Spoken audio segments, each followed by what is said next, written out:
नमस्कार विद्यार्थी मित्रांनो, क्लास 4 स्कॉलरशिप एग्जाम इंटरनेट टेस्टमध्ये आपण सुरू केलेला आहे chapter number 3 that is correlation and analogy. यामध्ये आधी आपण एक्सरसाइज 3.1 आणि 3.2 वरील क्वेश्चन सॉल्व केलेले आहेत। जर आपण तो व्हिडिओ मिस केला असेल तर त्याची लिंक आपल्याला या व्हिडिओच्या डिस्क्रिप्शन मध्ये मिळून जाईल। तो कोरिलेशन आपण या लेटरवर बघितलेला आहे। तसंच कोरिलेशन हे नंबर्सवर कशा प्रकारे आपण अप्लाय करू शकतो त्याविषयी आपण आज बघणार आहोत। तर यासाठी आपल्याला काय काय माहिती असायला पाहिजे। सगळ्यात पहिली गोष्ट तर आपल्याला 1 पासून ते 30 पर्यंतचे टेबल्स माहित असायला पाहिजे, स्क्वेअर्स माहित असायला पाहिजे, 1 पासून 10 पर्यंतचे आपल्याला क्यूब माहित असायला पाहिजे। यामध्ये कसं असते कोरिलेशन मध्ये की एका संख्येचा दुसऱ्या संख्येसोबत जसं रिलेशन आहे, म्हणजे इथे जर बघितलं 39 वरून 9 कसे आले तसंच 72 वरून किती येते हे फाइंड आउट करणं म्हणजे कोरिलेशन फाइंड आउट करणं। पहिल्या नंबरचा दुसऱ्या नंबर सोबत जो रिलेशन आहे तोच रिलेशन आपल्याला तिसऱ्या नंबरचा चौथ्या नंबर सोबत लावायचा असतो। कधी कधी इथे आपल्याला चौथे नंबर फाइंड आउट करायचे असते, कधी आपल्याला तिसरे नंबर सुद्धा फाइंड आउट करावी लागू शकते। मग यासाठी आपल्याला काय माहिती पाहिजे तर यामध्ये आहे एक पर्टिक्युलर पॅटर्न दिलेला असतो फर्स्ट नंबरचा सेकंड नंबर सोबत, ठीक आहे। तो आपल्याला पॅटर्न काय आहे तो पॅटर्न आपल्याला फाइंड आउट करता आला पाहिजे। त्यानंतर स्पेसिफिक न्यूमेरिकल डिफरन्सेस असतात, ठीक आहे। जे नंबर्स आहेत त्या नंबर्स दोन नंबर्स आहेत त्यामध्ये न्यूमेरिकल काहीतरी डिफरन्सेस राहू शकतात, डिजिटचे काहीतरी डिफरन्सेस राहू शकतात। त्यानंतर आहे आपल्याला माहित असायला पाहिजे जी सेकंड नंबर आहे ती एकदम पहिल्या नंबरचा स्क्वेअर राहू शकते किंवा क्यूब पण राहू शकते, ते पण आपल्याला तिथे समजून घ्यायचं। त्यानंतर फर्स्ट आणि सेकंड नंबर मध्ये रिलेशन स्क्वेअरचा आहे किंवा स्क्वेअर रूटचा आहे, क्यूबचा आहे किंवा क्यूब रूटचा आहे, इव्हन नंबर आहे की ऑड नंबर आहे, प्राइम आहे की कंपोजिट आहे की रेग्युलर नंबर आहे, या आपल्याला सर्व बाबी तिथे लक्षात यायला पाहिजे। त्यानंतर आहे काही ऑपरेशन्स असू शकतात ज्यामध्ये डिजिटची ॲडिशन किंवा सबट्रॅक्शन लावून सेकंड नंबर तयार होऊ शकते, ठीक आहे। म्हणजे पहिल्या नंबरच्या डिजिटची ॲडिशन करून दुसरी नंबर राहू शकते किंवा पहिल्या नंबरच्या डिजिटची म्हणजे सबट्रॅक्शन करून दुसरी नंबर मिळू शकते। त्यानंतर रिव्हर्सल ऑफ डिजिट्स म्हणजे डिजिट्स इंटरचेंज करून सुद्धा नंबर्स पहिल्या नंबरवरून दुसरी नंबर बनू शकते। जसं 42 आहे आणि त्यानंतर आपल्याला 24 दिलेला आहे, इथे काय झालेलं आहे डिजिटला इंटरचेंज करण्यात आलेला आहे, ठीक आहे, म्हणजे रिव्हर्स करण्यात आलेला आहे। त्यानंतर मल्टिप्लिकेशन राहू शकते डिजिटची करून दुसरी नंबर येऊ शकते किंवा डिव्हिजन पण राहू शकते, ठीक आहे। समजा फ्रॅक्शन जर आले तर फ्रॅक्शन म्हणजे न्यूमरेटर आणि डिनॉमिनेटर, जसं 7/9 आहे आणि 7/9 म्हणून इथे आपल्याला 14/18 दिलेला आहे। मग इथे काय रिलेशन लागलेलं आहे की पहिल्याचं न्यूमरेटर आणि डिनॉमिनेटरला तुम्ही जर मल्टिप्लाय केलं तर दुसरा आपल्याला फ्रॅक्शन इथे मिळतो। तर अशा पद्धतीचं कोणतंही रिलेशन इथे दिलं जाऊ शकते, ठीक आहे। तर यामध्ये जे एक्सरसाइज आहे ते बघूया आपण। एक्सरसाइज 3.3 जी आहे नंबरच्या रूपमधून पहिला प्रश्न काय आहे 39 वरून 9 आलेला आहे तर 72 वरून किती येते। तर 39 वरून 9 कसे आले ते आपल्याला फाइंड आउट करावं लागेल। त्याआधी आपल्याला सांगितलं की जर आपण माझ्या चॅनलवर नवीन असाल तर चॅनलला सबस्क्राइब करा, बेल आयकॉन प्रेस करा, व्हिडिओ आवडल्यास लाईक करा आणि आपल्या मित्रांना शेअर करा। चॅनलला सपोर्ट करण्याकरता आपण जॉईन करू शकता, तसेच सुपर थँक्सच्या माध्यमातून सुद्धा आपण चॅनलला सपोर्ट करू शकता। तर बघूया 39 वरून 9 कसे आले। इथे नंबर कमी झालेले आहे, नंबर कमी केव्हा होते जेव्हा याचा सबट्रॅक्ट करून होते किंवा डिवाइड करून होते। तर 39 ला कशाने डिवाइड केलं तर 9 येत नाही, मग दुसरा काय मायनस केलं असेल 39 मधून जर 30 मायनस केले तर आपल्याला 9 मिळते। मग असंच आपल्याला 72 मधून 30 मायनस करावं लागेल तर आपल्याला इथे 42 येते, पण ऑप्शनमध्ये 42 नाही आहे, त्याच्यामुळे हे सुद्धा रिलेशन इथे लागत नाही आहे। तर अशा पद्धतीने आपल्याला ट्राय करायचं असते। यामध्ये जेवढ्या जास्त प्रमाणात तुम्ही ट्राय करत आहात तेवढ्या अधिक प्रकारे तुम्हाला हे प्रश्न सॉल्व्ह करण्याच्या आयडिया मिळेल। मग आता काय केलं आहे जर आपण डिव्हिजनचा विचार केला तर 39 ला आपल्याला माहिती आहे की 3 ने डिवाइड होते, ठीक आहे। 3 1 जा 3 3 3 जा 39 आणि पण आपल्याला तर नाही पाहिजे। मग 30 मध्ये काय केलं तर नाही येते, तर 30 मधून जर आपण 4 मायनस केले तर नाही येते। मग सेम रिलेशन इकडे लागते का इथे काय केलं आपण पहिल्या नंबरची 1/3 घेतली म्हणजे 3 ने डिवाइड केलं आणि मग आलेल्या कोशंट मधून 4 मायनस केलं तर आपल्याला 9 मिळेल. आता सेम रिलेशन इथे लागते का 72 ला आपल्याला काय करावं लागेल आधी 3 ने डिवाइड करावं लागेल. 3 ने जर तुम्ही डिवाइड केलं तर आपल्याला इथे मिळतात 24. मग आपल्याला काय करायचं आहे 24 मधून 4 मायनस करायचं आहे. आन्सर आले इथे 20. म्हणजे option number 2 is correct answer. Next हो गया क्वेश्चन नंबर 2. 496 is to 587 तर 372 is to किती. 496 चं रिलेशन 587 सोबत कसं आलं. आता इथे नंबर काय दिलेले आहे ते नंबर वाढलेली आहे. 496 वरून 587 आले त्याचा नंबर वाढलेली आहे. नंबर केव्हा वाढले जेव्हा आपण त्यामध्ये ऍड करतो किंवा मल्टिप्लाय करतो. आता 496 मध्ये किती ऍड केले तर 587 येतात. त्यासाठी आपण काय करू 587 मधून 496 मायनस करू. ठीक आहे. इथे आला 1 इथे 9 आणि 0 म्हणजे 90 मध्ये ऍड केले. मग असं 372 मध्ये पण आपल्याला 90 मध्ये ऍड करावं लागेल. म्हणजे 372 प्लस 91 जर केला आपण तर आपल्याला इथे मिळतात 3 इथे 6 आणि इथे 4 463 येते. पण ऑप्शन मध्ये 463 इथे आहे पण हे करेक्ट आन्सर आहे का हे सुद्धा आपल्याला पाहावं लागेल. कधी कधी काय होते की आपण जे आन्सर फाइंड करतो ते ऑप्शन मध्ये राहते पण एक्सपेक्टेड आन्सर ते राहत नाही. होऊ शकते इथे दुसरी कोणतीतरी ट्रिक लावली असेल आणि त्यानुसार ते आन्सर तिथे दिलेलं असेल. ठीक आहे. मग आपल्याला हे जर आपला करेक्ट आन्सर नाही आहे तर मग आपल्याला काय करावं लागेल दुसरा पर्याय पाहावा लागेल. आता इथे दुसरा जर पर्याय आपण बघितला तर इथे डिजिटचं काहीतरी रिलेशन बघा. म्हणजे 4 मध्ये तुम्ही प्लस 1 केला तर 5 आले. 9 मधून 1 मायनस केला तर 8 आले आणि 6 मध्ये प्लस 1 केला तर 7 आले. प्लस 1 मायनस 1 प्लस 1 चं रिलेशन. मग इथे पण तसं आपल्याला करावं लागेल. 3 मध्ये प्लस 1 करावं लागेल. 3 मध्ये प्लस 1 केला तर 4 आले. 7 मध्ये मायनस 1 केला. ठीक आहे. कारण 9 मध्ये मायनस 1 केला होता. 7 मधून मायनस 1 केला तर 6 आले आणि त्यानंतर इथे काय केलं 6 मध्ये प्लस 1 केला तर 7 तर 2 मध्ये जर प्लस 1 केला तर 3 येतात.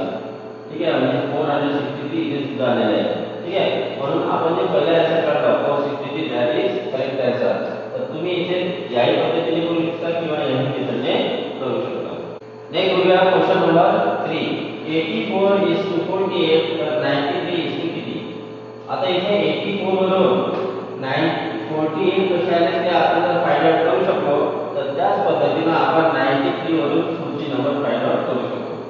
आता इथे बघा इथे नंबर कमी झालेली आहे. कमी किंवा होते नंबर ज्यावेळेस एकदा आपण मायनस करतो किंवा डिवाइड करतो. जर 84 मधून किती मायनस केलं तर 48 येतात.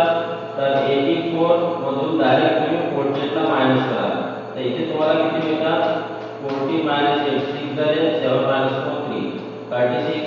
याचा अर्थ 84 मधून 36 मायनस केलं तर 48 आले. मग अशाच प्रकारे 93 मधून पण 36 मायनस करून पहा 93 मायनस 36 झाले 8 इथे 13 मायनस 6 7 8 मायनस 3 5 57 येतात. पण ऑप्शन मध्ये इथे 57 दिलेले आहे त्याच्यामुळे हा पर्याय इथे लागत नाही. मग काय केलेलं आहे इथे जर तुम्ही बघितलं 84 48 डिजिट इंटरचेंज केलेले आहे ना. टेन्स युनिट प्लेसचा डिजिट टेन्स प्लेस मध्ये गेला आणि टेन्स प्लेसचा डिजिट युनिट प्लेस मध्ये गेलेला आहे. मग अशाच पद्धतीने केला युनिट प्लेसचा डिजिट टेन्स प्लेस मध्ये आला आणि टेन्स प्लेसचा डिजिट हे युनिट प्लेस मध्ये आला म्हणजे आपल्याला इथे 39 येतात. ऑप्शन मध्ये आहे का हो. Option number 3 is correct answer. Next बघूया क्वेश्चन नंबर 4. 24 is to 36 तर 32 is to किती. आता इथे बघितल्याबरोबर लक्षात द्या आपल्याला की इथे नंबर वाढलेले आहे. आता नंबर किती वाढले 24 मध्ये किती ऍड केले तर 36 येतात. तर 24 मध्ये आपण 12 ऍड केले तर 36 येतात. मग असं किती होते का 32 मध्ये आपण 12 ऍड करून बघूया आपल्याला किती मिळतात 44. पण ऑप्शन मध्ये 44 नाहीये त्याच्यामुळे इथे प्लस करण्याचा विषय नाहीये. ठीक आहे. मग आता दुसरं काय केलं असेल नंबर तर वाढलेले आहे. जर आपण इथे बघितलं 36 हा 6 चा स्क्वेअर आहे. 6 चा स्क्वेअर म्हणजे 6 मल्टिप्लाय 6 केले तर आपल्याला 36 येतात. पण इथे 6 आले कसे इथे जर 24 जर आपण बघितलं तर 24 चे जे डिजिट्स आहेत 2 आणि 4 त्या 2 आणि 4 चे ऍडिशन करा 6 येते. आणि या 6 चा जर तुम्ही स्क्वेअर केला तर आपल्याला मिळतात 36. मग अशाच पद्धतीने इथं होते का ते आपण बघूया. आता आपल्याला 32 आहे, तर 32 च्या डिजिटची ऍडिशन करा. म्हणजे आपल्याला किती मिळते 3 + 2 जर केले आपण 3 + 2, ठीक आहे, 3 + 2 केले तर 5 येतात. आणि या 5 चा स्क्वेअर करा. 5 चा स्क्वेअर म्हणजे 5 गुणिले 5, 5 मल्टिप्लाय 5 जर केले तर ते आले 25. पण ऑप्शन मध्ये 25 नाही आहे, त्याच्यामुळे हा स्क्वेअरचा सुद्धा पर्याय इथे लागू होत नाही. अशा पद्धतीने आपल्याला वेगवेगळ्या पद्धतीने हे एक्झाम्पलचे ट्राय करायचे असतात. मग आता काय करायचं, 36 आले कसे. मग आपण 6 चा स्क्वेअर काय हे आपल्याला माहित झालेलं आहे. आपण काय करू, 24 ला जर 2 ने डिवाइड केलं किती येतात 12, ठीक आहे.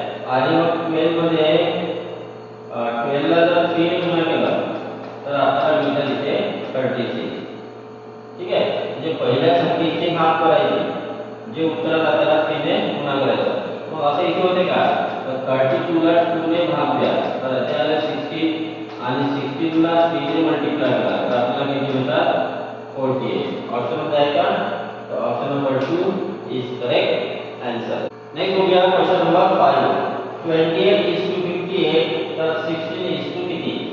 आता 28 वरून 58 आले कसे. आता 28 पेक्षा 58 मोठे आहे, म्हणजे एक तर प्लस केला असेल किंवा मल्टिप्लाय केला असेल. जर आपण विचार केला की 28 मध्ये किती मिळवले तर 58 येतात. म्हणजे यासाठी काय करा, तुम्ही 58 मधून 28 ला मायनस करूया. 58 मायनस 28 जर केले तर किती येतात आपल्याला 8 - 8 0, 5 - 2 30 आहे. याचा अर्थ पहिल्या नंबर मध्ये 30 मिळवले तर दुसरी नंबर मिळेल. मग असं तिथे होते का 16 मध्ये सुद्धा आपण 30 मिळवूया तर आपल्याला किती मिळतात 46. पण ऑप्शन मध्ये इथे 46 नाही आहे, त्याच्यामुळे हा पर्याय इथे म्हणजे ही टेक्निक आपण इथे लावू शकत नाही. मग आपल्याला काय करावं लागेल, त्यासाठी आता दुसरा पर्याय आपल्याला शोधावा लागेल, ठीक आहे. तर 28 वरून 58 आले कसे, तर ऍडिशनचा तर विषय नाही आहे, डिव्हिजनचा होऊ शकतो का. समजा आपण 28 ची हाफ केली, 28 ची हाफ केली तर आपल्याला 14 मिळतात. आणि 14 4 चा 56 होतात. 14 4 चा 56 होतात, ठीक आहे. आणि या 56 मध्ये 2 जर ऍड केले तर 58 येतात. म्हणजे आपल्याला काय करायचं, पहिल्या नंबरची हाफ करा, मग त्याला 4 ने मल्टिप्लाय करा आणि मग त्यामध्ये 2 मिळवा. मग असं इथे होते का, आता 16 ची जर तुम्ही हाफ केली तर आपल्याला मिळतात 8. आता 8 ला काय करायचं आहे 4 ने मल्टिप्लाय, 8 मल्टिप्लाय 4 होतं 32 मिळतात. आणि त्यामध्ये मग किती ऍड करायचे 2 ऍड करायचे. 32 मध्ये जर आपण 2 ऍड केले तर 34 येतात. म्हणजे हे इथे लागलेलं आहे. काय करायचं आहे, पहिल्या नंबरची हाफ करा, जे उत्तर आलं त्याची 4 टाइम्स घ्या आणि जे उत्तर आलं त्यामध्ये 2 मिळवा. अशाच रिलेशन आपण 16 मध्ये लावलं तर आपल्याला 34 येतात आणि ऑप्शन मध्ये 34 आहे, त्याच्यामुळे option number 4 is correct answer. Next हो गया क्वेश्चन नंबर 6. 8:72 आहे तर 6 किती. आता 8 वरून 72 आले कसे, हा पहिला प्रश्न आहे आपला. आता 8 ला काय केलं तर 72 येतात. 8 ला जर तुम्ही 9 ने मल्टिप्लाय केलं तर 72 येते. मग अशाच प्रकारे इथे 6 ला सुद्धा आपल्याला 9 ने मल्टिप्लाय करावं लागेल. 6 ला 9 ने मल्टिप्लाय केलं तर 6 9 ला 54 होते. पण ऑप्शन मध्ये इथे 54 नाही आहे, त्याच्यामुळे आपल्याला या पद्धतीने हे करावं नाही लागणार. मग दुसरी पद्धत काय, इथे नंबर तर मुक्ती झालेली आहे. मग 8 9 ला 72 येतात, पण ते कशाला 8 मध्ये जर 1 मिळालं तर 9 येते आणि 9 ला जर 8 ने मल्टिप्लाय केलं तर 72 येते, ठीक आहे. इथे काय केलेलं आहे, पहिल्या डिजिटचे सक्सेसर घ्या, म्हणजे पुढचे नंबर 1 ऍड केले आणि जे उत्तर आलं त्याला त्याच डिजिटने मल्टिप्लाय केलं. मग असं इथे होते का, 6 मध्ये 1 ऍड केला तर 7 होते आणि 7 ला त्याच डिजिटने म्हणजे 6 ने मल्टिप्लाय करा तर 42 येते. इथे आलेलं आहे, ठीक आहे. त्याच्यामुळे इथे आपण बोलू शकतो की option number 2 is correct answer. Next हो गया क्वेश्चन नंबर 7. 24:14 आहे तर 36 किती. आता 24 वरून 14 आलेला आहे तर ते इथे नंबर लहान झालेले आहे. आता नंबर लहान कधी होते, एक तर मायनस करून होते किंवा मग डिवाइड करून होते. 24 मधून किती मायनस केले तर 14 येतात. तर 24 मधून जर आपण 10 मायनस केले तर 14 येतात. मग असं इथे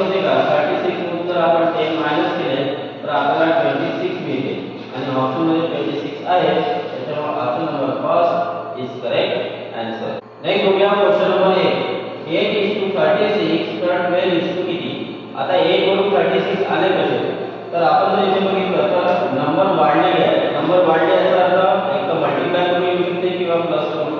आता 8 ला कितीने मल्टिप्लाय कराल 36 येते तर डायरेक्ट ते येते. पण जर आपण 8 मल्टिप्लाय 4 केले 8 4 जा 36 होते, सॉरी 8 4 जा 32 होते आणि 32 मध्ये 4 ऍड केले तर 36 मिळतात. मग हीच पद्धत इथे लागू होते का यानुसार आपल्याला बघावं लागेल. म्हणजे पहिल्या नंबरची 4 टाइम्स करायची, आलेल्या प्रॉडक्ट मध्ये 4 ऍड करायचे. सेम इथे करूया. 12 ला आधी आपण काय करू 4 ने मल्टिप्लाय करू. 12 4 चा 48 आणि 48 मध्ये 4 ऍड करू तर आपल्याला मिळतात 52. ऑप्शन मध्ये 52 आहे. Option 2 is correct answer. हे एक्झाम्पल सॉल्व करताना तुम्ही स्वतः ट्राय करा. व्हिडिओला पॉज करून जा. जेवढा वेळ जास्त तुम्ही ट्राय कराल तेवढे तुम्ही त्यात परफेक्ट बनणार. नेक्स्ट बघूया क्वेश्चन नंबर 9. 24:4 तर 36 किती. आता 24 वरून 4 कसा आला. आपल्याला माहिती आहे की 24 ला जर आपण 6 ने डिवाइड केला तर आपल्याला 4 मिळते. मग असं इकडे करूया 36 ला 6 ने डिवाइड करूया तर आपल्याला 6 मिळते. पण ऑप्शन मध्ये 6 नाही आहे. ठीक आहे. मग काय करायचं. आता इथे 6 ने का आपण डिवाइड केलेला आहे तर आपण जर असा विचार केला की 24 च्या डिजिट 40 करा 6 आले म्हणून 6 ने आपण 24 ला डिवाइड केलं तर 4 आले. मग असं तिकडे होते का. आता आपल्याला नंबर आहे 36 च्या डिजिट 40 करा 3 + 6 किती होतात 9. मग 36 ला जर तुम्ही 9 ने डिवाइड केलं तर 4 येते. ऑप्शन मध्ये 4 नाही आहे. त्याच्यामुळे हे सुद्धा आपण इथे करू शकत नाही. मग काय करायचं. 24 वरून 4 आले आहे. आपल्याला माहिती आहे की 4 हा 2 चा स्क्वेअर आहे. 2 गुणिले 2 4 येतात. पण 2 चा स्क्वेअर का बरं घेतला त्यासाठी या डिजिटला बघा. 24 मध्ये जे डिजिट्स आहे 4 - 2 करा तर आपल्याला 2 मिळते आणि त्या 2 ला 2 ने मल्टिप्लाय करा तर आपल्याला 4 मिळते. म्हणजे स्क्वेअर केलेला आहे. मग असं इथे होते का 36 मध्ये. आता 36 चे आपण डिजिटची ऍडिशन करूया. म्हणजे 3 + 6 होईल किती येतात 9 आणि मग 9 चा सॉरी प्लस नाही केलेला इथे मायनस केलेला आहे. ठीक आहे. म्हणजे 6 मधून 3 ला मायनस केले तर 3 आले आणि त्या 3 ला स्क्वेअर म्हणजे 3 × 3 करा तर आपल्याला येतात 9. ऑप्शन मध्ये 9 आहे. Option number first is correct answer. काय करायचं आहे पहिल्या नंबरच्या डिजिटची सबट्रॅक्शन करायची. जे उत्तर येते त्याचा स्क्वेअर करायचं म्हणजे त्याला त्याच क्रमाने मल्टिप्लाय करायचं. अशाच पद्धतीने इथे केलं तर आपल्याला आन्सर मिळते. नेक्स्ट बघूया क्वेश्चन नंबर 10. आता इथे आपल्याला काही रोमन नंबर दिलेले आहेत. पहिली ही रोमन नंबर कोणती आहे 5 6 7 8 म्हणजे ही आहे 1 आणि ही आहे 10 ही आहे 12. आता इथे जर आपल्याला बघितलं 8 वरून 10 कसे आले तर 8 मध्ये आपण +2 केले तर आपल्याला इथे 10 मिळतात. मग कसं तिथे करावं लागेल 12 मध्ये +2 करावं लागेल तर आपल्याला किती मिळतात 14. पण 14 लिहिला कसं जाते इथे बघा x आहे आणि इथे 4 लाईन आहे. मग तुम्ही मला हे पण 14 आहे पण नाही. आपण I हा मॅक्सिमम 3 टाइम्स लिहू शकतो 1 ला 4 वेळा लिहू शकत नाही त्यामुळे हा ऑप्शन नाही आहे. मग 14 कसं लिहूया. ही कोणती नंबर आहे ही झाले इथे 9 आणि हे 5 म्हणजे हे झाले 15. पण हे 15 असे लिहित नाही 15 असे लिहिलं जाते. म्हणजे हे सुद्धा ऑप्शन आपण सोडलेला आहे. x म्हणजे 10 आणि IV म्हणजे 4 तर हे झाले 14. याचा अर्थ ऑप्शन नंबर 3 इज करेक्ट